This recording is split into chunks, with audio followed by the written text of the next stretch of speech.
अखण्डमण्डलाकारम् व्याप्तं येन चराचरम् तत्पदं दर्शितं येन तस्मै श्रीगुरवे नमः। तस्मै श्रीगुरवे नमः। अज्ञानतिमिरान्धस्य ज्ञानाञ्जनशलाकया चक्षुरुन्मीलितं येन तस्मै श्रीगुरवे नमः। गुरुर्ब्रह्मा गुरुर्विष्णुः गुरुर्देवो महेश्वरः गुरुरेव परब्रह्म तस्मै श्रीगुरवे नमः। स्थावरं जङ्गमं व्याप्तं यत्किञ्चित् सचराचरम् तत्पदं दर्शितं येन तस्मै श्रीगुरवे नमः। चिन्मयं व्यापि यत्सर्वम् त्रैलोक्यं सचराचरम् तत्पदं दर्शितं येन तस्मै श्रीगुरवे नमः। त्वमेव माता च पिता त्वमेव त्वमेव बन्धुश्च सखा त्वमेव त्वमेव विद्या द्रविणो त्वमेव त्वमेव विद्या द्रविणो त्वमेव त्वमेव सर्वं मम देवदेव त्वमेव सर्वं गुरुदेवदेव। यदक्षरमनाख्येयम् आनन्दमजमव्ययम् श्रीमन्निवृत्तिनाथेति ख्यातं दैवतमाश्रये गुरुरित्याख्यया लोके साक्षाद्विद्या हि शाङ्करी जयत्याज्ञानमस्तस्यै दयार्द्रायै निरन्तरम् सार्धं केन च कस्यार्धं शिवयो समरूपिणोः ज्ञातुं न शक्यते लग्नम् इति द्वैतच्छलान्मुहुः अद्वैतमात्मनस्तत्त्वम् तौ मिथस्तराम् तौ वन्दे जगतामाद्यौ तयो तत्त्वाभिपत्तये मूलायाग्राय मध्याय मूलमध्याग्रमूर्तये क्षीणाग्रमूलमध्याय नमः पूर्णाय शम्भवे।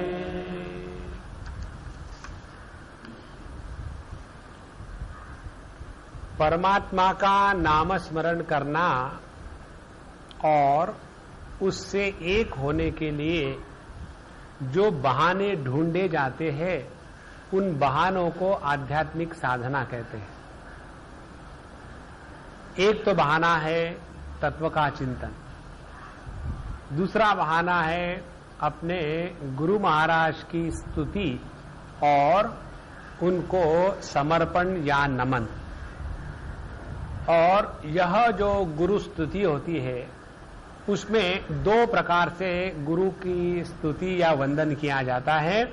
एक, उनके सगुण साकार रूप का वर्णन और चिंतन, जिसके द्वारा हमारी निष्ठा उनके प्रति पक्की हो जावे, और दूसरी गुरु महाराज के तात्विक स्वरूप का विवेचन। और जब ये दोनों बातें पक्की हो जाती है तब कहीं जाकर के गुरु का व्यक्त, अभिव्यक्त और अव्यक्त इन तीनों प्रकार से गुरु के साथ हम एक हमेशा रहते हैं। इस चीज को लेकर के संत ज्ञानेश्वर महाराज ने अपने गुरु के प्रति वंदन या नमस्कार कहने के बहाने अनेक चीजें करते करते 22वें ओवी में आए और कहते हैं कि हमारे गुरु महाराज निरुपम है, क्योंकि उनको जिसकी भी उपमा दो तो कोई ना कोई कमी रह जाती है। और इसीलिए उन्होंने कहा कि आकाश है भरिव आहे जो, गुरु महाराज वह भरिव आकाश, the solid space that he is. उसके बाद गुरु की महिमा वर्णन करते करते चंद्रा ऐशी सुशीतळे घडिली जयाचे निमेळे, सूर्य दयाचे नी उजाळे कडवसेनी। चाहे सूर्य का ताप हो, चाहे चंद्र की शीतलता हो, ये दोनों भी उसी गुरु की अभिव्यक्ति है। जीवपणाचे नित्रासे यावया आपुलिये दशे, शिव ही मुहूर्त पुसे जया जोशियाते। इस ओई में ज्ञानेश्वर महाराज ने साधक के जीवन में गुरु का स्थान कितना आवश्यक है ये बताया कि ब्रह्मा जी हो या हिरण्यगर्भ हो, यदि वो अपने आप को गुरु के प्रति समर्पित नहीं करते तो उनको तत्व का दर्शन या ज्ञान नहीं होगा। और ऐसा कहने के बाद अब 25वें ओवी से एक गुरु शिष्य का जो व्यवहार है, इन दोनों का जो रिश्ता है, उस रिश्ते की बात 25वें ओवी में कहते हैं कि क्या यह गुरु शिष्य दो शब्द का प्रयोग करके हम द्वैत का तो प्रतिपादन नहीं कर रहे। तो बताते हैं सांदणे स्वप्रकाशाचे, लीला द्वैत दुणीचे, तरी उघडे पण नवचे, सांदाचे दया। चंद्रमा और चंद्रमा का प्रकाश, ये दो शब्दों के द्वारा मानो हम दो चीजों की बात कर रहे हैं, लेकिन चंद्र और चंद्र का प्रकाश जैसे दो बातें करते हुए भी दो नहीं है, उसी प्रकार से गुरु और शिष्य यह दो बातें नहीं है। गुरु मानो चंद्रमा है और शिष्य माने उसका प्रकाश। तो जैसे इस प्रकाश की स्थिति चंद्रमा के सिवा नहीं हो सकती, उसी प्रकार से शिष्य की स्थिति गुरु के सिवा नहीं हो सकती। तो कहने के लिए भले हम गुरु शिष्य इस द्वैत की भाषा करें, लेकिन तत्व की दृष्टि से गुरु और शिष्य ये दो बात नहीं है। और यह बात गुरु को पता है और इसीलिए गुरु महाराज का व्यवहार शिष्य के साथ ज्ञान की अभिव्यक्ति, और ये बात शिष्य को पता नहीं, और इसीलिए शिष्य गुरु को अपने से भिन्न मान करके उनसे अज्ञान के व्यवहार में रहता है। यहां तक हमने पिछले बार विस्तार से देखा। अब इस गुरु महाराज की स्थिति क्या है और इस स्थिति को हमको प्राप्त करना है, माने क्या करना, इन दो चीजों का निर्णय 26वें ओवी में बताते हैं। जो उघड़ की न दिसे, प्रकाश की न प्रकाशे, असते पणेची नसे कवणी कड़े। जो माने जो गुरु महाराज उघड़ अभिव्यक्त हो गया है लेकिन न दिसे, लेकिन गुरु की अभिव्यक्ति हमको दिखती नहीं, समझ में नहीं आती। दूसरी बात, प्रकाश की न प्रकाशे, ये ऐसा प्रकाश है गुरु का कि जो प्रकाश रूप नहीं है। तीसरी बात, असते पड़ेची नसे, it is that type of existence which is not existence. असते पणेची नसे कवणी कड़े, 3 बातें बताई इसमें।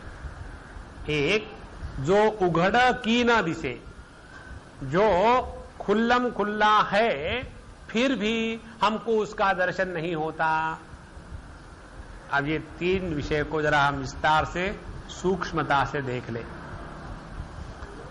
प्रत्येक वाक्य के मूलतः 2 अर्थ होते हैं, एक तो वाच्यार्थ और दूसरा होता है लक्ष्यार्थ। जब गुरु महाराज शिष्य के साथ किसी भी प्रकार का व्यवहार करते हैं तो उनके हृदय में केवल एक ही बात कि जिस दृष्टि से मैं शिष्य को देख रहा हूं, जिस दृष्टि से मैं इस जगत को देख रहा हूं, वही दृष्टि शिष्य को प्राप्त होवे। इसके सिवा और गुरु को दूसरी कोई चीज की इच्छा या विचार नहीं होता। और इसीलिए वो अनेक प्रकार के व्यवहार करके वो शिष्य के हृदय में इस बात को उतारने का प्रयत्न करते हैं। तो पहला प्रयत्न कौन सा है? जो उघड़ की न दिसे। गुरु की कृपा हमारे जीवन में, हमारे हृदय में इतनी स्पष्ट होती है, फिर भी हमको ये समझ में नहीं आता कि यदि कोई चीज हो रही है तो वो गुरु की कृपा के कारण हो रही है। ये हमको समझ में नहीं आता। न दिसे। अब जैसे देखो, कोई यदि व्यक्ति अपने बुद्धि के प्रबलता से और शास्त्राध्ययन के शक्ति से तत्व का निर्णय करना चाहे तो वो कभी भी नहीं हो सकता। चाहे हम कितने भी पढ़े लिखे हो, चाहे हम कितने ही प्रकार के ऊहापोह करने वाले हो, फिर भी तत्व का दर्शन होने के लिए सद्गुरु की कृपा की आवश्यकता है। और यह सद्गुरु की कृपा हमारे जीवन में अनेक प्रकार से नित्य रूप से अभिव्यक्ति होती रहती है। तो जो उघड़ हमारे जीवन की प्रत्येक कार्यकलाप केवल गुरु के कृपा से ही संभव है, अन्यथा नहीं। इतना होते हुए भी हमको ये बात समझ में नहीं आती। उदाहरण दे हम इसके लिए 1-2। हम लोग जब साधु संतों के जीवन चरित्र पढ़ते हैं तब बड़ा आनंद आता है। जैसे हमको आजकल अम्मा ने दिया है एक अपने गोंदवलेकर महाराज का चरित्र, हम उसको पढ़ रहे हैं, बड़ा आनंद है उसमें। तो जब उनका जीवन पढ़ते हैं और उनके गुरु ने किस किस प्रकार से उनकी परीक्षाएं ली, किस प्रकार से उनके अहंकार को समाप्त किया, किस प्रकार से उनमें समर्पण जागृत किया, ये सब हम उनके चरित्र में पढ़ते हैं। और पढ़ने के बाद अच्छा भी लगता है कि देखो ऐसा होता है समर्पण। लेकिन जब अपने समर्पण की बात आती है तब वो समर्पण का ही समर्पण हो जाता है और हम ज्यों के त्यों बैठे हैं। देखो, तो जैसे हमारे स्वामी जी के जीवन में कल ही हमारे बच्चों ने नाटक किया। हमारे वहां कैंप चल रहा है, टीनेजर्स कैंप। तो इन बच्चों ने नाटक किया स्वामी जी की जीवनी पर। उसमें दिखाते हैं कि उनके जो गुरु महाराज थे, तपोवन महाराज, बड़े स्ट्रिक्ट थे और कभी कभी बहुत ही बिना कारण से डांट देते थे। चाहे वो सच है या झूठ है, डांटने में उनको मजा आता था। खाने की जो चीज है वो ऐसे ही रखेंगे, सड़ने देंगे और सड़ने के बाद बोलेंगे गंगा जी को चढ़ा दो। और फिर हम लोगों का लॉजिक काम करने लग जाता है। Is it not a wastage? When the food is given for consumption, if you don't eat it, what type of logic it is? और वहां हम अपनी बुद्धि चलाते हैं। एक दूसरा वहां प्रसंग आता है कि बिना किसी कारण से उन्होंने कहा कि भाई मेरा जरा कपड़ा ले आओ। और जब वो कपड़ा ले आते हैं तब उन्होंने उसको ना तो फाड़ा है ना कुछ किया है, ये उसको डांटना शुरू कर देते हैं। तुम बेकार हो, तुम बिल्कुल आलसी हो, मेरे कपड़े को तुमने फाड़ दिया है। और तुमने जानबूझ करके फाड़ा है, मुझे मालूम है। और ये बेचारे परेशान, मुझे आपके कपड़े को फाड़ने की क्या पड़ेगी, और मुंह लगाते हो ऊपर से। लो, अब देखो, ये जब सब होता है ना, तब व्यक्ति के अहंकार पर चोट लगती है। देखो भैया, दो प्रकार के अहंकार होते हैं। एक वो अहंकार जो हमको मदद करता है, और जो दूसरा अहंकार जो हमारा सत्यानाश करता है। कौन सा अहंकार हमको मदद करता है? वो अहंकार कि हम अपने गुरु के चेले हैं। ये अहंकार हमको हमेशा मदद करेगा। और यदि हमने इस अहंकार को जागृत रखा है, तो जो बुरा अहंकार है, जगत की छोटी मोटी चीजों को लेकर के सुखी दुखी होने की जो आदत पड़ी है, वो जो प्रोफेशनल अहंकार है, वो खत्म हो जाएगा। और यह जो एक अहंकार है कि हम अपने गुरु के चेले हैं, यदि हम अपने आप को गुरु के चेले समझते हैं, तो उन्होंने कुछ भी किया तो भी उसमें उनकी कृपा ही है, ये जब समझने आने लग जाता है, तब कहीं हमने गुरु को ठीक से समझा ही जाना है। जो उघड़ की न दिसे, उनका व्यवहार इतना सर्वसाधारण जैसा रहेगा और कभी कभी इतना एबनॉर्मल रहेगा, लेकिन उसी के द्वारा वो किस प्रकार से हमको शिक्षा दे रहे हैं, ये हमको समझ में नहीं आता। इसीलिए जो उघड़ की न दिसे।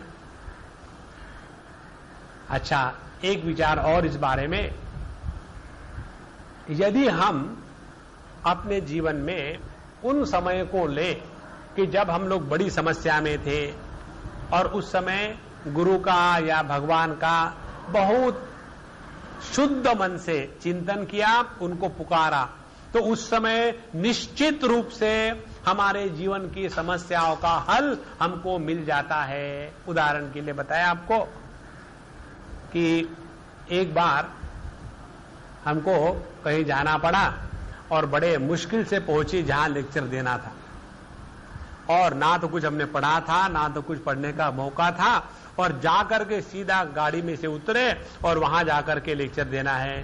अब ये जो ऑर्गेनाइज करने वाले होते हैं ना, उनको तो ऐसे लगता है कि बड़े स्वामी जी तो ऐसे ही हमेशा करते थे, अरे कहाँ राजा भोज कहाँ गंगुआ तेली। लेकिन जैसे कई बार हमारे स्वामी जी सीधे एरोप्लेन से उतर करके अपना प्रवचन शुरू, तो हमको भी वैसे कहीं एक मौका आया और बैठा दिया। अच्छा जी, लेट हो गए, लेकिन अब क्या करें, शुरू करो आप। उस समय याद आती है नानी नहीं, गुरु, कि यदि इस समय कोई बोल सकता है तो वो केवल गुरु ही बोल सकता है, अपन के बोलने से कुछ नहीं होने वाला।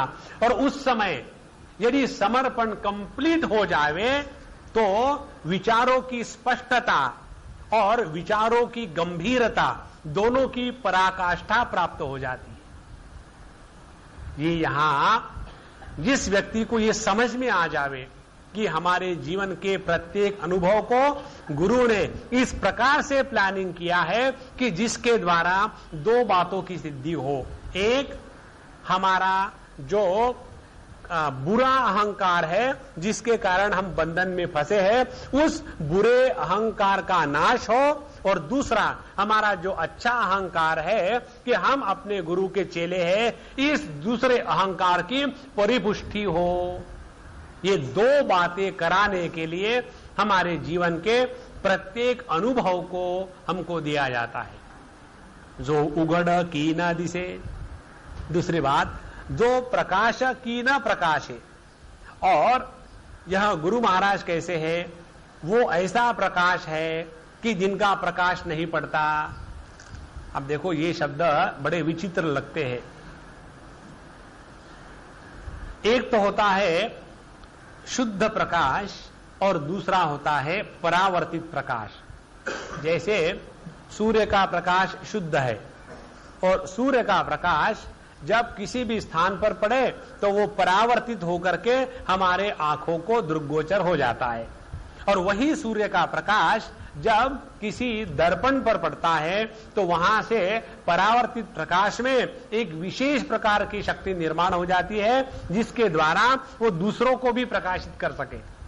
जैसे यदि सूर्य का प्रकाश दीवालों पर स्थानों में पड़ा है तो उससे परावर्तित प्रकाश दूसरे को प्रकाशित नहीं कर सकता। यदि वही सूर्य का प्रकाश आईने पर पड़ा तो वहां से जो परावर्तित प्रकाश होगा वो दूसरों को प्रकाशित करेगा। लेकिन सूर्य प्रकाश अपने आप में देखो तो उसको अपना कोई भी प्रकाश नहीं है। इसीलिए the sun light is dark and the day light is bright, ये सिद्धांत है। तो प्रकाश की न प्रकाशे, माने जिसको अपने होने के लिए किसी दूसरे सर्टिफिकेट की आवश्यकता नहीं है वह गुरु महाराज, पहली बात। दूसरी बात, यह शिष्य की आवश्यकता है कि जो अपने आप को मैं ऐसे ऐसे गुरु का चेला है समझ करके या स्वीकार करके अपने आप का भला करवा ले। गुरु को कोई आवश्यकता नहीं है कि ये मेरा चेला है। आप देखेंगे बड़े बड़े जितने भी साधु संत महात्मा हो गए वो किसी को भी ये मेरा चेला है इस प्रकार से कभी नहीं कहते। वास्तविकता यही है।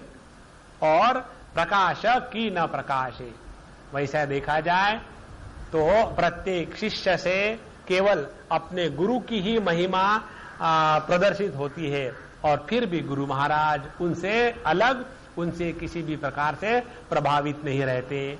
तीसरी बात, असते पणे ची नसे कवणी कड़े। और गुरु का अस्तित्व कैसा है? गुरु का अस्तित्व ऐसा है कि जो हमको अपने से भिन्न होकर के ज्ञात नहीं होता। दो प्रकार का अस्तित्व है। यह शास्त्र की भाषा हमारे भगवान ज्ञानेश्वर महाराज ने लिखी है, लेकिन इस प्रकार से कि हम लोगों को समझने के लिए आसान हो जाए। दो प्रकार के प्रत्यय कहते हैं वेदांत की भाषा में। एक कहते हैं अस्ति प्रत्यय और दूसरा कहते हैं नास्ति प्रत्यय। अस्ति प्रत्यय माने जैसे ये चाबी है तो ये चाबी का होना, तो इस चाबी का अस्तित्व हमको पता चला, वो हो गया अस्ति प्रत्यय। और दूसरी बात, यह चाबी है, यह इसका दूसरा ज्ञान। तो इस चाबी है, इस ज्ञान में दो बातें हो गई, एक कि ये चाबी और दूसरा कि ये चाबी है।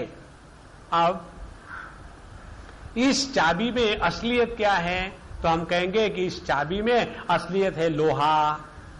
तो यदि हमारी दृष्टि लोहे पर गई तो हमने अस्ति प्रत्यय को जागृत किया है। और यदि हमारी दृष्टि कि इस चाबी से किसी का ताला खुलवा करके पैसे वहां से हड़प कर ले, तो हमने लोहे को नहीं देखा, इस चाबी के उपयोग को देखा है। उसी प्रकार से जगत के प्रत्येक वस्तु का ज्ञान होने में अस्ति और नास्ति इन दो प्रत्ययों की बातें चलती है। लेकिन जब हम अपने स्वरूप की बात करते हैं तब उसमें मैं हूं या मैं ना हूं, ये दोनों का भी व्यवहार और व्यापार जिसमें नहीं चलता। माने जैसे हम किसी वस्तु को अपने से भिन्न रूप में जानते हैं कि यह वस्तु है और इसको हटा दो तो ये वस्तु नहीं है। तो किसी भी वस्तु का ज्ञान हमको या तो वो वस्तु है इस प्रकार से होता है या तो वो वस्तु नहीं है इस प्रकार से होता है।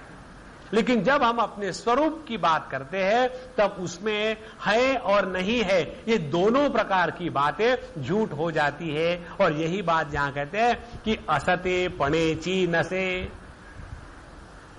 कि this is an existence which belongs to the category of non-existence। अब देखो किस प्रकार की भाषा है।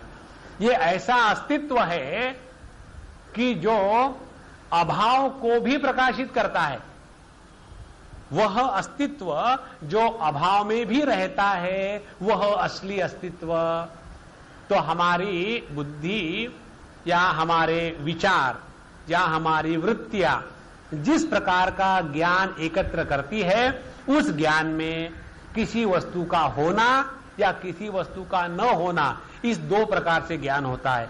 लेकिन जब हम अपने स्वरूप के पास आते हैं तब ना तो उसको होना कह सकते हैं, ना तो उसको नहीं होना कह सकते हैं। और इसलिए असते पणेची नसे कवणी कड़े, अब ये तीनों जो लक्षण है, जो उघड़ की न दिसे, प्रकाश की न प्रकाशे, असते पणेची नसे कवणी कड़े। अब यह तीन लक्षण गुरु के वाच्यार्थ और लक्षार्थ, इस दो को लेकर के समझने का प्रयत्न करेंगे। जब हम अपने गुरु महाराज का नाम लेते हैं या बताते हैं कि भाई अमुक अमुक हमारे गुरु है, जैसे संत ज्ञानेश्वर महाराज कहते हैं कि हमारे गुरु महाराज का नाम है निवृत्तिनाथ जी महाराज, तो यह जो हम अपने गुरु को किसी नाम से पुकारते हैं वह गुरु है कि गुरु तत्व है, ये दोनों की बात हमको समझनी है। जब तक हम अपने आप को शरीर समझ करके शरीर के द्वारा शरीरी के रूप में इस जगत में व्यवहार करते हैं, तब तक हमको एक शरीरधारी गुरु की आवश्यकता होती है। तो जब शरीरधारी गुरु को हम स्वीकार करेंगे तो क्या होगा कि जो हमको खुल्लम खुल्ला दिख पड़ेगा, हमारे जैसा ही वो है प्रकाश, और उसमें भी उसी प्रकार के सब व्यवहार दिखेंगे जैसे हम लोगों में है। हम भी खाना खाते पीते सोते रहते हैं, वैसे वो भी है। और तीसरी असते पणेची, और जैसे हम जहां हैं वैसे वो भी है। तो स्थूल दृष्टि से जब हम गुरु को देखते हैं तो हमको उनमें और हम में किसी प्रकार का ज्यादा फर्क नजर नहीं आता। लेकिन गुरु की असलियत को जब देखने जावे तो एकदम उल्टा हो जाता है कि जो उघड़ की न दिसे, वो उस अनंत तत्व की अभिव्यक्ति है कि जो मानो परिच्छिन्नता के रूप में अभिव्यक्त हो रही है, लेकिन परिच्छिन्नता के रूप में अभिव्यक्त होते हुए भी जो परिच्छिन्नता को प्राप्त नहीं हुई, ऐसी शक्ति या ऐसा तत्व हमारे गुरु महाराज है। यह उसका लक्षार्थ माने, जब हम अपने गुरु के लक्षार्थ और वाच्यार्थ, उनका जो स्थूल स्वरूप है वाच्यार्थ और लक्षार्थ जो उनका तात्विक स्वरूप है, इन दोनों को जब हम ठीक से ग्रहण कर लेते हैं तब कहीं हमने गुरु को ठीक से समझ लिया है। और फिर समझ करके हम उनके सामने अपना समर्पण करेंगे। तो ये लक्षार्थ और वाच्यार्थ की सुसंगति लगा करके ही गुरु को वंदना करी जाती है। दूसरी बात, प्रकाश की न प्रकाशे, तो गुरु महाराज हमको जैसे शब्दों से बोलेंगे, माने वो हमको कुछ बता रहे हैं कि देखो ये ऐसा है वो वैसा है, लेकिन ये सब बताते हुए भी न प्रकाशे, उनमें ये कभी भी अभिमान नहीं होता कि मैंने बताने के कारण गुरु को ज्ञान हुआ। देखो ये बड़ी विचित्र बात है। कैसी विचित्र बात है कि गुरु के द्वारा उपदेश किए बगैर शिष्य को तत्व का ज्ञान नहीं होता, और गुरु महाराज कभी भी तत्व का उपदेश करने वाला मैं गुरु हूं ये कभी स्वीकार नहीं करते। देखो, प्रकाश की न प्रकाशे, जब तक के वो नहीं बताएंगे तब तक के शिष्य को समझ में नहीं आ सकता। लेकिन वो कभी कहेंगे ही नहीं कि मैंने बताया है, क्यों कि उनमें इस अहंकार का पूर्ण अभाव। और इसीलिए प्रकाश की न प्रकाश है, तो वाच्यार्थ की दृष्टि से, शिष्य के दृष्टि से कि गुरु ने आकर के मुझे उपदेश किया और इसे मुझे सब समझ में आया। लेकिन लक्षार्थ की दृष्टि से लिया जाए तो गुरु कभी भी नहीं कहेंगे कि मैंने मेरे शिष्य को उपदेश किया है। और तीसरी बात, असते पणेची नसे, हम गुरु को समझते हैं कि जब तक उनका शरीर है तब तक वो है, और जब उनका शरीर शांत हो गया, अब पता नहीं कैसे होगा, हमारे गुरु महाराज चले गए। तो जो शरीर में था उस समय में भी शरीर ही नहीं था। देखो महाराज, जो शरीर में रहते हुए भी कभी भी शरीरवान नहीं था, वो शरीर के त्याग होने के बाद शरीर रहित कैसे बनेगा? देखो, इसीलिए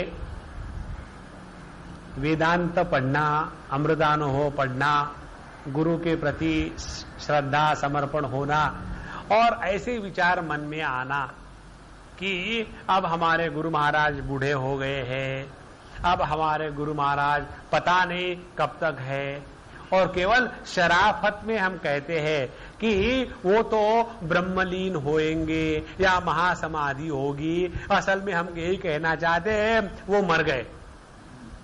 शब्दों को ही केवल अलग अलग करते हैं, लेकिन वास्तविकता ये है कि गुरु महाराज वो होते हैं कि जिनका अभाव कभी भी नहीं हो सकता, और जिस गुरु का कभी अभाव नहीं होता है वह नित्य भावात्मक है, तो वो केवल हमारे हृदय में अपने से एक होकर ही रह सकता है।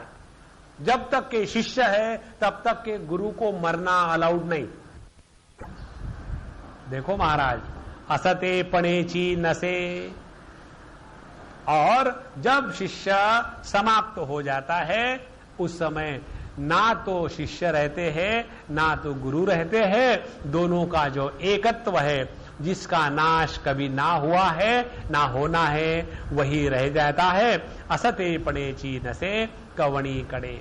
इस प्रकार से यह गुरु शिष्य का जो रिश्ता है, स्थूल दृष्टि से द्वैत के व्यवहार में और अद्वैत के अनुभूति में, इनमें इनका कहीं भी कॉन्ट्राडिक्शन नहीं है, यह मूल बात है।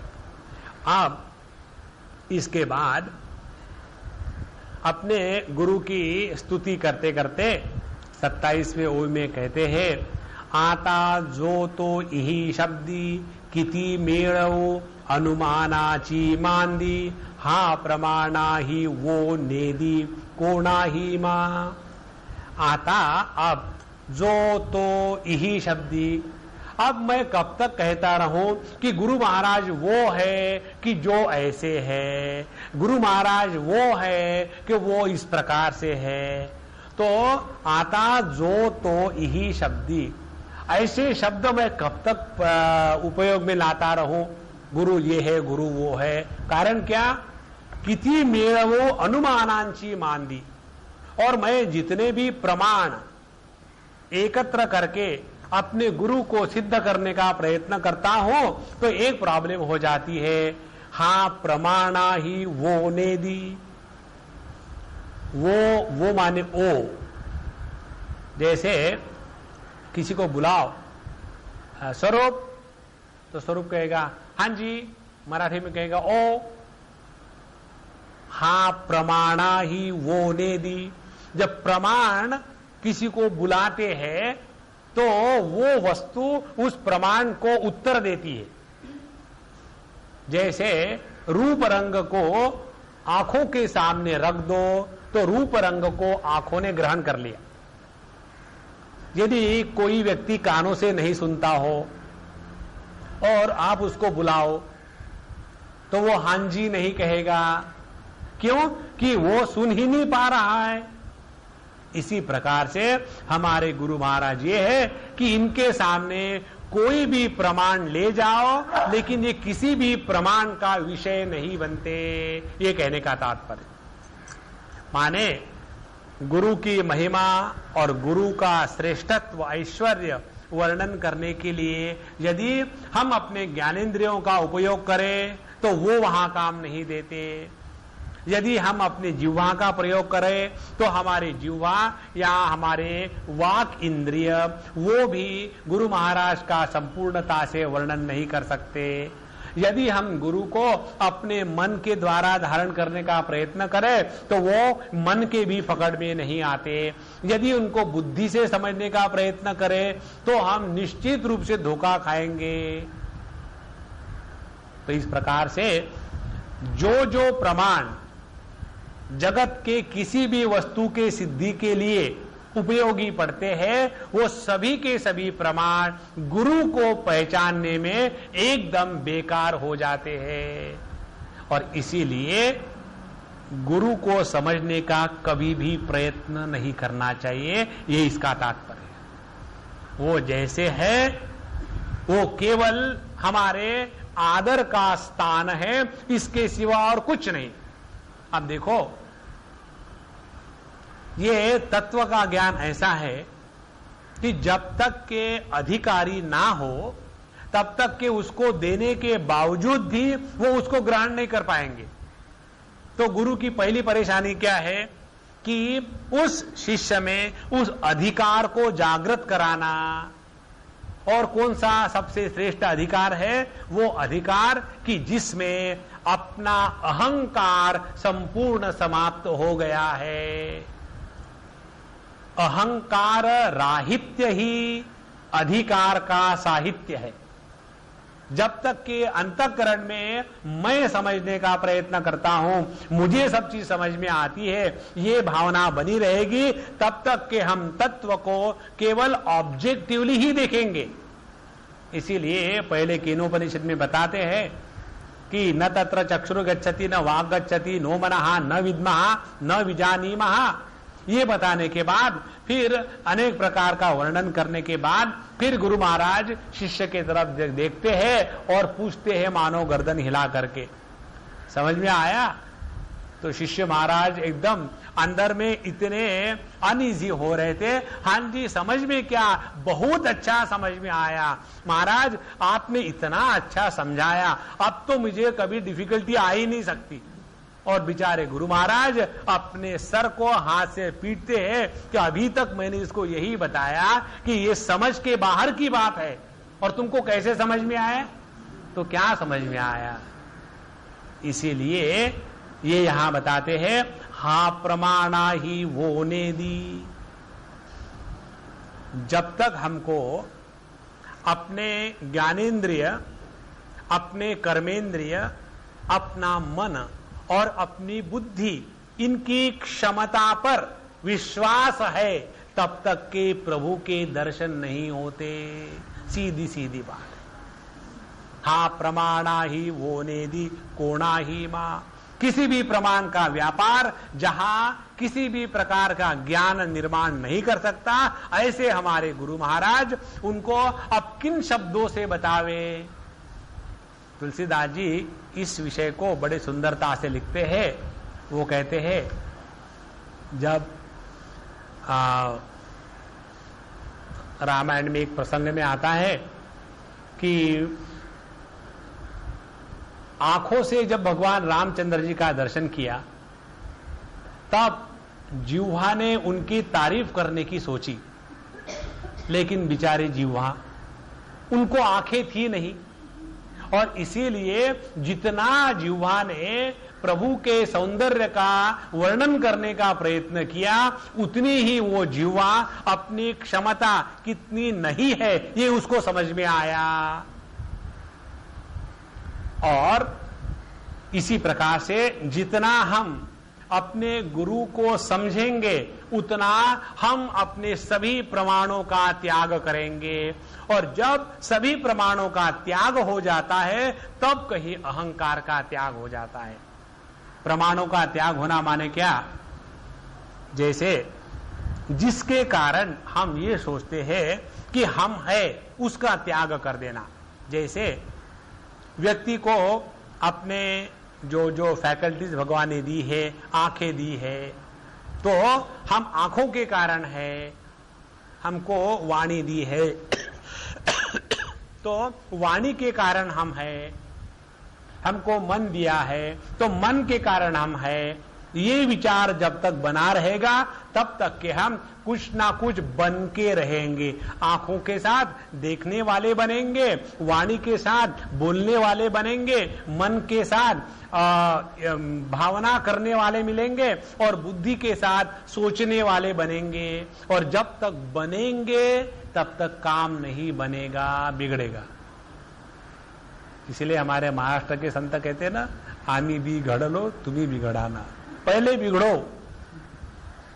हाँ प्रमाणा ही वो नेदी कोणा ही मां। तो जब तक हम अपने सभी प्रमाणों का संपूर्णता से त्याग करना आवश्यक है, ये बात समझते नहीं, तब तक ना तो प्रमाणों का त्याग करेंगे और ना तो गुरु की असलियत समझ में आएंगी। कल परसों हम जब बच्चों के साथ थे तो दो बच्चे आए झगड़ा करके हमको कुछ बता रहे थे कि देखो स्वामी जी इसने ऐसा किया, उसने वैसा किया। तो मुझे बड़ी खुशी हो रही थी कि ये दोनों झगड़ रहे थे। तो हमने कहा कि भी ऐसा करो, झगड़ा बंद मत करो, जारी रखो, और फिर मैं देखूंगा कि इसमें असलियत क्या है, और मैं शुरू करो, हम किसी को डांटेंगे नहीं। और दोनों चुप हो गए। अरे क्यों नहीं झगड़ा करते? अरे स्वामी जी पता नहीं, खत्म हो गया झगड़ा। बोले ट्राई करो, मैं आंखें बंद कर लेता हूं। बोले नहीं स्वामी जी, अब झगड़ा नहीं हो रहा। अभी तो तुम कंप्लेन कर रहे थे कि इसने ये किया, उसने वो किया, अब क्यों नहीं हो रहा? वही तो हमको आश्चर्य है, क्यों नहीं हो रहा? तो हमने उनको यही बताया कि देखो, ये झगड़ा खत्म होने का कारण मालूम है क्या है? कि तुम्हारे दोनों के अंतःकरण में हमारे प्रति प्रेम है कि नहीं? हाँ या ना? अरे हाँ स्वामी जी। जब तुम्हारे हृदय में इस प्रेम की भावना जागृत हो जाती है, तब किसी के भी साथ द्वेष अंतःकरण में नहीं रहता। ये सिद्धांत है। जब गुरु के प्रति हृदय में प्रेम निर्माण हो जाता है, आदर निर्माण हो जाता है, श्रद्धा जागृत हो जाती है, तो सभी प्रमाणों का व्यापार अपने आप समाप्त हो जाता है और वही गुरु तत्व की अभिव्यक्ति पूर्णता से हो जाती है। ये इसका तात्पर्य है। हाँ प्रमाणा ही वो नेदी कोणा ही मां। और इसीलिए एक बात स्पष्ट समझ ले। हमको एक बार स्वामी जी ने बहुत डांटा था और कोई दूसरे सज्जन थे, वो आकर के हमको बगल में ले गए, बोले कि नहीं कोई बात नहीं ब्रह्मचारी जी, हम स्वामी जी को बता देंगे। तो मुझे उन पर हंसी आ रही थी। तो हमने कहा कि भाई आपको क्या हो गया, स्वामी जी ने आपको डांटा क्या? बोले नहीं देखो, आपकी तो यहाँ कुछ गलती नहीं है, मुझे सब मालूम है, स्वामी जी ने आपको क्यों डांटा? तो हमने कहा कि देखो स्वामी जी ने डांटा है ना, हाँ तो वो तो उन्हीं को मालूम है ना, हाँ जहां तक हमारा सवाल है, हमको गुदगुली हो रही, हमको मजा आ रहा है, तो हमारी मजा क्यों किरकिरा करते हो? सवाल ये है कि चाहे वो कुछ भी करे, उसका असर हम पर क्या होता है, ये महत्व की बात है।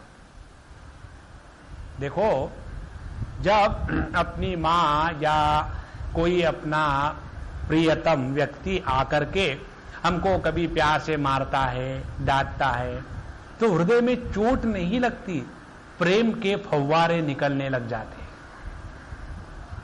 तो यहां प्रमाणा ही वो नेदी।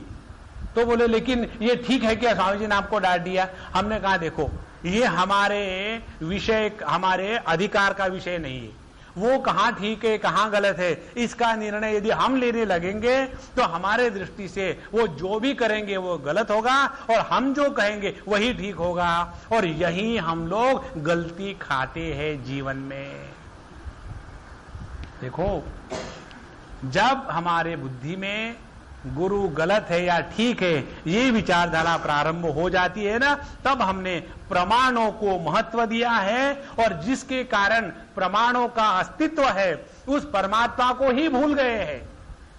ये तो ऐसा ही है कि हम आंखों से अपने आंखों को देखने का प्रयत्न कर रहे हैं, हम अपने मन से अपने मन को जानने का प्रयत्न कर रहे हैं और हम अपने बुद्धि से अपने बुद्धि को समझने का प्रयत्न कर रहे हैं। ये कभी भी संभव नहीं होगा। इसीलिए प्रमाणा ही वो नेदी। तो जो तत्व सभी कार्य कारण परंपरा से परे है वह तत्व गुरु, और इसीलिए उनके बारे में सबसे बढ़िया बात यही है कि चुप हो जावे। एक जगह में एक कथा आती है, एक संत महात्मा के पास एक साधक गए और उन्होंने कहा कि भगवान के बारे में कुछ बताइए। तो महात्मा जी शांत ही बैठे रहे। और 15 मिनट हुए, 20 मिनट हो गए, 1 घंटा हो गया, दोनों शांत बैठे रहे। और वहां एक तीसरा व्यक्ति था, उसने वो नहीं चुप रह सका। फिर उसने उस महात्मा जी को बताया, महात्मा जी ये अमुक अमुक जो आए ना आपके सामने बैठे हैं, उन्होंने आकर के आपको पूछा था कि भगवान के बारे में कुछ बताइए, शायद आपने सुना नहीं होगा, इसीलिए मैं आपको बता रहा हूं, जरा बता दीजिए इन विचारों को, कब से बैठे हैं। तो ऐसे महाज्ञानी शिष्य जब अगल बगल में होते हैं तो गुरु महाराज क्या कहेंगे, अच्छा बेटा मैं तो सो रहा था, अच्छा हो गया तुमने बता दिया। हम लोगों को हमेशा ऐसे लगता ही है कि कई बार आप लोगों ने अनुभव किया होगा कि कई बार स्वामी जी के पास कोई डिवोटी जाते थे, स्वामी जी उनकी तरफ एक क्षण भी, 1 सेकंड भी नहीं देखेंगे। वो चाहे दूसरे देश से आया हो, 8 दिन रहेगा, स्वामी जी एक बार भी नहीं देखेंगे उसे, और वो वैसा ही चला जाएगा।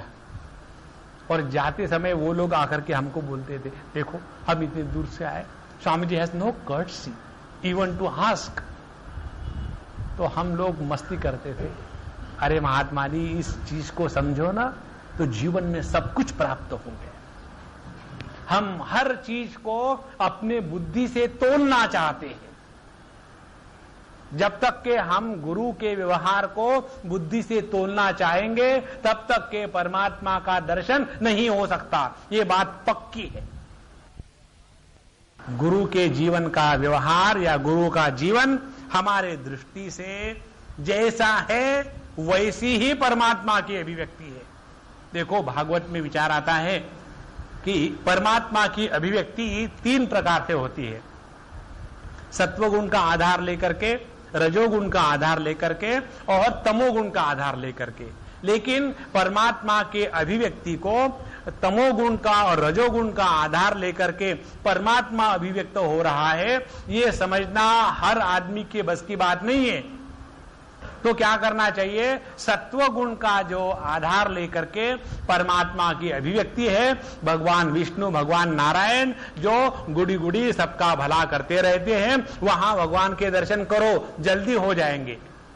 लेकिन जहां रुद्र रूप भगवान ने धारण कर लिया है या काली माता के रूप में एकदम जबान बाहर आकर के मुंडमाला पहनी है, वहां भगवान का दर्शन करना अहरे गहरे नत्थु खैरे का काम नहीं है। इसी प्रकार से हम यदि अपने गुरु के साथ रहना और उनसे फायदा लेना चाहते हैं तो ये तीनों प्रकार की जो अभिव्यक्तियां होती है, कभी गुरु प्रेम से पुचकारेंगे, कभी कुछ काम बताएंगे, कभी कुछ डांटेंगे या कभी उपेक्षा करेंगे, इन सभी में एक ही तत्व की अभिव्यक्ति हो रही है। यदि वहां हमारी दृष्टि चली जाती है तो कोई मतलब नहीं, चाहे वो प्रेम से पुचकारे या गुस्से से डांटे, जो प्रमाणा ही वो ने दी। क्यों कि गुरु का व्यवहार प्रमाणातीत होता है। इसीलिए सभी से सबसे श्रेष्ठ जो साधना है जीवन में वो ये है कि गुरु को कभी समझने का प्रयत्न नहीं करना चाहिए। उस दिन में हमने आपको बताया गुरु ब्रह्म, गुरु ईश्वर, गुरु जीव, इनमें क्या फर्क है। ब्रह्म है उदासीन, गुरु महाराज शिष्य के प्रति उदासीन नहीं है, उनके हृदय में शिष्य के प्रति लगन है कि मेरा शिष्य ऊपर आ जाए। ईश्वर जगत के अच्छे बुराई का निर्णय करने वाले जज है। गुरु महाराज निर्णय नहीं करते, वो प्रेम करते हैं। और गुरु और जीव में क्या है, वो जीव भाव में रहते हैं लेकिन जीव भाव के द्वारा प्रभावित नहीं होते। देखो, और इसीलिए वो जीवों के साथ रह करके जीवों का उद्धार कर सकते हैं। तो इसका कोई कारण नहीं है, इसका कोई प्रमाण नहीं है, और कोई भी प्रमाण इस तत्व को पुष्टि या उसकी हानि नहीं कर सकता कि ये कैसे संभव है कि जो स्वयं ब्रह्म होकर के भी उदासीन नहीं है। और जो ईश्वर होके हुए भी निर्णय नहीं करता, प्रेम करता है, और जो जीवों में रहते हुए भी जीव की परिच्छिन्नता से कहीं भी कलुषित नहीं है, ये कैसे संभव है? इसके चक्कर में ना पड़े। जो प्रमाणा ही वो ने दी कोणा ही मां। और ऐसे जो गुरु महाराज है, इनके बारे में जब हम कुछ बोलना चाहते हैं तो क्या होता है? जेथे शब्दाची लिपी पुसे तेणेसी चावळो बैसे दुजयाचा रागी रुसे एकपणा जो। गुरु महाराज वो एक है कि जिनको एक कहने से भी गलती हो जाती है। कारण जहां हम एक कहेंगे और उस एक के बाद यदि दूसरा आता है तो वह एक परिच्छिन्न एक है। जैसे एक उंगली कहे तो चार उंगलियां अपने आप पैदा हो गई। यदि एक पंचमहाभूत कहे तो चार पंचमहाभूत तैयार हो गए। यदि एक ज्ञानेंद्रिय कहे तो बाकी ज्ञानेंद्रिय आ गए। यदि भोक्ता कहे तो भोग की वस्तुएं आ गई। यदि ज्ञाता कहे तो ज्ञान की वस्तुएं आ गई। यदि ध्याता कहे तो ध्यान की वस्तुएं आ गई। इस प्रकार से इस संपूर्ण जगत में किसी भी शब्द का उच्चारण करो तो एक के साथ दूसरा जुड़ा ही हुआ है। और इसीलिए गुरु वो एक है कि जिनको एक कहना भी पाप है। दुजियाचा रागी रुसे एक पणा जो, तो ये ऐसा एक पणा है। This is one, that one which is one without a second, एकम एव अद्वितीयम। तो वह एक जिसमें स्वगत सजातीय विजातीय सभी भेद समाप्त हो गए हैं। और ऐसे तत्व की बात करना माने केवल अपने आप को परेशान करना है। इसका एक अर्थ ये हो गया। इसीलिए गुरु महाराज को समझ करके या समझना इस चक्कर में ना पड़े, उनकी सेवा करे, उनके गुणगान गाए और उनके प्रति समर्पण करे, यही सर्वश्रेष्ठ साधना है। और दूसरी बात, दूसरा अर्थ इस ओवी का ऐसा निकलता है, जेथ माने जिस अद्वैत तत्व में, जिस स्वरूप में शब्दाची लिपि पुसे, किसी भी प्रकार के शब्द तत्व का निर्देशन नहीं कर सकते, ऐसी जो शब्दातीत वस्तु है उसको हमारे गुरु महाराज हमको शब्दों के द्वारा ही प्रदर्शित करते हैं। देखो कैसी सुंदरता है। जो शब्दों के द्वारा बांधा नहीं जाता उसको हमारे गुरु महाराज शब्दों के द्वारा ही बताते हैं। देखो ये बात समझ में आ जाए ना तो मजा आ जाएगा संतों। और हर उपनिषद में इसी प्रक्रिया को लाया है। जैसे केनोपनिषद की बात ले, केनोपनिषद में बताते हैं कि ये तत्व क्या है भैया हमको मालूम नहीं और हम जानते भी नहीं कैसे बतावे, लेकिन ये बात हम आपको बता दे। हमारे गुरु महाराज ने ऐसा बताया। क्या बताया? कि अन्य देव विदितात अथ अविदितात अधि, परमात्मा वो है कि जो ज्ञात और अज्ञात से भिन्न है। अब परमात्मा क्या है ये नहीं बताया। अब आप ढूंढते रहो, जो ज्ञात है उसका त्याग करो, जो अज्ञात है उसका त्याग करो। उसी प्रकार से तैत्तिरीय उपनिषद में भी यही प्रश्न उठाते हैं कि मुझे ब्रह्म के बारे में बताओ। शिष्य बताता पूछता है गुरु महाराज से, तो गुरु महाराज कहते हैं बताओ क्या? तपस्या करो, तपसा ब्रह्म विजिज्ञासस्व तपो ब्रह्मेति। ट्राई करो। फिर कैसे ट्राई करें? अन्नम ब्रह्मेति व्यजानात, ये अन्नमय कोश ब्रह्म है, ट्राई करो। फिर वो शिष्य प्रयत्न करता है और फिर समझ में आता है कि ये कैसा अन्नमय कोश ब्रह्म होगा, ये तो नश्वर है। फिर गुरु के पास जाता है। भगवान ये बात जची नहीं, बोले ठीक है दूसरा ट्राई करो, प्राणो ब्रह्मेति व्यजानात। फिर वो ट्राई करता है और फिर कहता है ये भी बनी बात नहीं, कोई बात नहीं, तीसरा ट्राई करो, मनो ब्रह्मेति व्यजानात। वहां भी जाता है, नहीं बनती बात, कोई बात नहीं, चौथा ट्राई मारो, विज्ञानम ब्रह्मेति व्यजानात। और इस प्रकार से परमात्मा क्या है ये गुरु महाराज कभी नहीं बताते। देखो ये बहुत ही सूक्ष्म बात है। तो जेथ शब्दाची लिपि पुसे, जो तत्व शब्दों के द्वारा ग्रहण नहीं किया जा सकता, माने जो अवर्णनीय है, जिसको किसी भी प्रकार से ना तो बोला जा सकता है ना तो समझा जा सकता है, ऐसे तत्व का दर्शन कराने वाले केवल गुरु महाराज ही होते हैं। जेथ शब्दाची लिपि पुसे, तेनेसी चावळो बैसे, दुदयाचा रागे रुसे एक पणाजो। और जहां हमको इस एक तत्व का दर्शन हो गया, वहां फिर ना तो गुरु का भिन्नत्व है ना तो शिष्य का अलगाव है। और ऐसा यह गुरु तत्व ही हमारे जीवन में अभिव्यक्त होकर के एक रूप लेकर के आता है, लेकिन केवल उतना ही गुरु नहीं होता। और इस प्रकार से अनंत की दृष्टि जिसको है और अनंत की दृष्टि से होते हुए भी जो शांत में रह करके वैसा ही व्यवहार करता है, वह गुरु महाराज।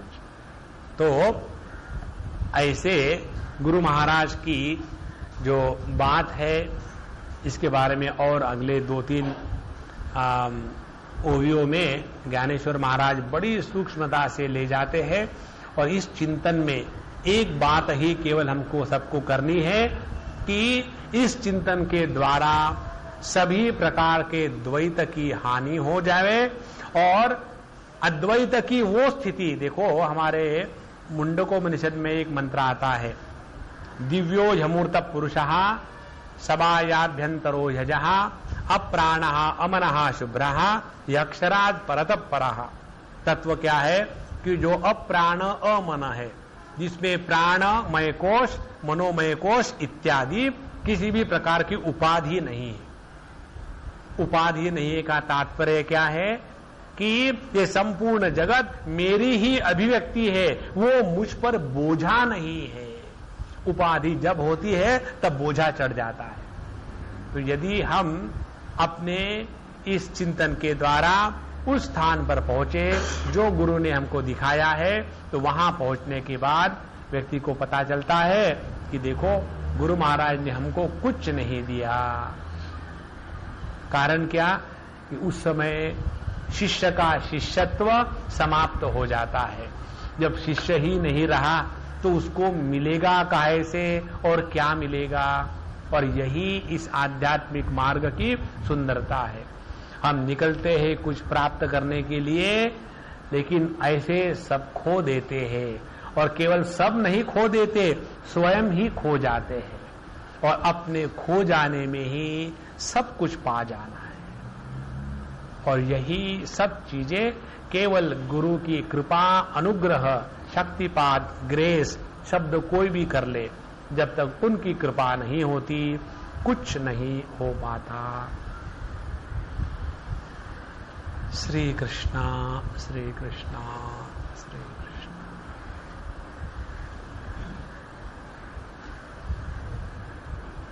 ओम पूर्णमदः पूर्णमिदं पूर्णात् पूर्णमुदच्यते पूर्णस्य पूर्णमादाय पूर्णमेवावशिष्यते।